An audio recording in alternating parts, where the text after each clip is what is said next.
My name is Claire and this is my channel, Woodshed Theory. Here, I make content about what it is like to live as an adult on the autism spectrum and whatever else feels good to me. So if that sounds good to you, or if you're feeling particularly gracious today, and I hope that you are, please go ahead and click the subscribe button. Ring the bell. I almost forgot to mention that I put out videos 3 times a week. Click the like, click the like. Hi friends. What a fun outfit today. When I think about my childhood and my past, I start to think about my late autism diagnosis and how that affected my life.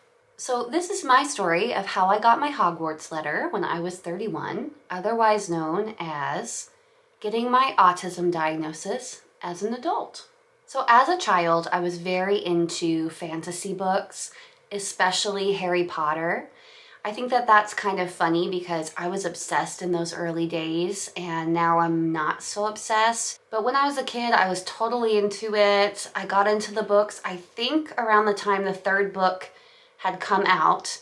So I got to experience the books being released from the 4th book forward. I grew up relating to characters like Harry Potter because I never felt quite right where I was. I felt different and like I didn't fit in. I didn't have a real place in the world. I was trying to find my way, but I was struggling to do so. As a kid, I really felt like my Hogwarts letter never showed up and that there must have been some sort of mistake. Not that I honestly thought a letter was coming that said I was a wizard, but I just felt like something wasn't right and that maybe one day something would show up and tell me what was missing, what was different, what was wrong. If only a message would come from somewhere and change my life for the better. My Hogwarts letter, per se. And the reason I wanted to talk about this today is I know that there are a lot of people out there right now who are in the same situation that I was in, waiting for an answer, trying to figure it out. And I wanted to make this video today and talk about the subject because I totally get where you're coming from and I totally understand what you feel like. So no, I didn't technically have a Hogwarts letter sent to my house, and I am not a wizard. But when I was 31, I was watching a YouTube video about adult autism in women, and I had the shock of my life. It was if I had received a Hogwarts letter. There were so many feelings when I was watching this video of a woman doing a TED Talk explaining how she was a late diagnosed autistic person and this was what her life was like. And for the first time, I thought, that is exactly me. And being given that information changed my life forever and for the better. And I thought that my letter was never coming and that my answer was never coming, and it came. And I wanted to encourage everybody that that can happen. Once I had that information, the ball started rolling really quick. For example, I was in a lot of shock when I realized that I might be on the spectrum. And I remember going to my husband and being like, in tears, like, you think I could be on the autism spectrum? And feeling like overwhelmed and like I couldn't think straight. After the shock kind of wore off, I did more reading and decided that there were enough things that I was reading that to me spelled out that I was possibly on the spectrum where I needed to get a formal diagnosis. So I did go that route. I did get a formal diagnosis through a private doctor. Funny enough, I did not get him to write me an autism letter. I suppose if I wanted to contact them and get them to write a letter, that would be a possibility, but it's kind of past that now, and I don't really need to prove to anybody that I'm on the spectrum, right? It was for myself. So I went and got that formal diagnosis, and my entire life changed. Just like in the Harry Potter books, I felt like getting the diagnosis had been the best and also hardest thing that I've ever been through. It makes me wonder what Harry must have felt like going through all the trauma of learning that his parents didn't really die in a car crash, and that the reason he was so out of place in the world he was in is because he was actually out of place and he didn't really know who he was or what his true identity was. Not that they're the exact same thing. I would never say that. Losing someone is totally different. But as far as not knowing that you were something different, and then overnight finding out that you were something different, that there was a name for what you were, and there was a group of people out there who were probably going through something very similar, that happened to me for sure. And I just thought that that was crazy. I had no inclination that autism even came close to describing my life and my experience. As I've said before, you only have your own personal experience, your own framework to work from. And I just did not have any idea that my way of living was different than a neurotypical person, that my way of thinking was different, that my reactions were different. I just thought that I really stunk at being neurotypical.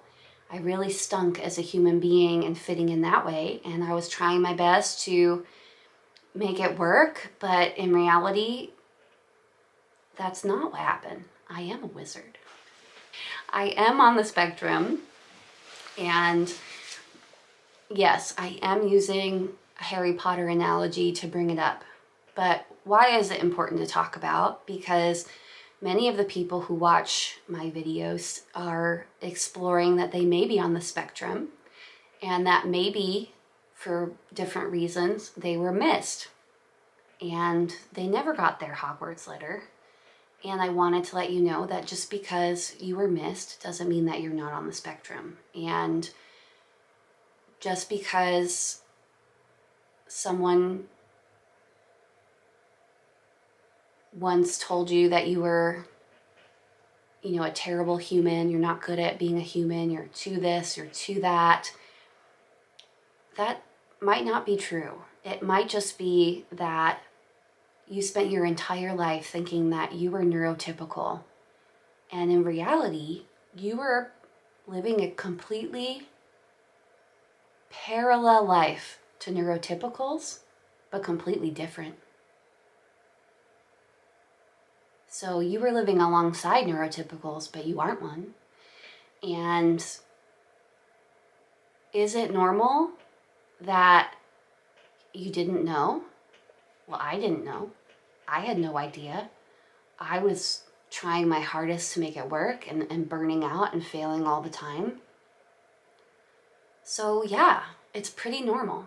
I think if you look at any research, especially if you're in my position, a female person, yeah, we present a lot differently than males present, and I was just an odd kid, a gifted kid, a ... kid, but I wasn't normal. I wasn't a muggle, that's for sure. Am I happy that I went forward with the diagnosis? Am I happy that I know? Am I happy that I got my Hogwarts letter? Yeah, I'm so grateful. Learning that I was on the spectrum was so integral to my life and so helpful to me. I wish I had gotten it when I was 9 or 10. And I wish I had had that support earlier in my life. And I can't go back and change that now. But what I can do is be an advocate for autistic people and for our community and speak to people about how autism spectrum disorder doesn't look the same in everyone, but that doesn't mean that we don't need the support. And I think about how my life could have been different with that support, and I wish that I had had it. So I wish that I had gotten my letter earlier. I wish that I knew that I was on the spectrum as a child. I'm not sure if I would have accomplished all of the same things. So there is that. But now as an adult, I have the opportunity to tell people that it's okay to learn that you're on the spectrum as an adult. And there is no right or wrong way to feel about it. There's only working through it on your own and with other people. And some days are good, some days are terrible. But the overall feeling of peace that I have, that I know who I am, and that I know what my brain is like, and that I know why, and that there's a name for it, I wouldn't trade that for anything. I'm so glad that I found out that I was on the spectrum. Now, would I be glad if an actual Hogwarts letter came? Would I go to Hogwarts? Yeah, duh, bye. I'm just using a spooky, more Halloween-y theme to address something that is really important to me, and that is any diagnosis for autism is valid, whether that be when you're 6 months old or when you're 80 years old, because there are people who are struggling to understand themselves and fit into the world because they don't have all of the information, because they don't know that they're different, or they know that they're different but they don't know why. And a autism diagnosis and an awareness of one's diagnosis can really help people. Where we're at in research right now with autism is in a completely different place than it was 10 years ago. The reason I wasn't diagnosed wasn't because of lack of interest in me or lack of interest from my parents. We were looking for answers. I was in different programs, and I was never flagged as autistic because they weren't diagnosing girls at the time. Now we have a different system, we've got new information, and we can make a difference. So I hope that by talking about this, we spread awareness of adult autism, that you can get your diagnosis when you're older, and that it can really help you even when you're older. So I hope that this spoke to you, and I hope that if you had an adult autism diagnosis, you understand how I feel and that you understood my analogy. But yeah, I hope you guys had a good day, and I will talk to you next time. Wingardium, turn off the camera saw.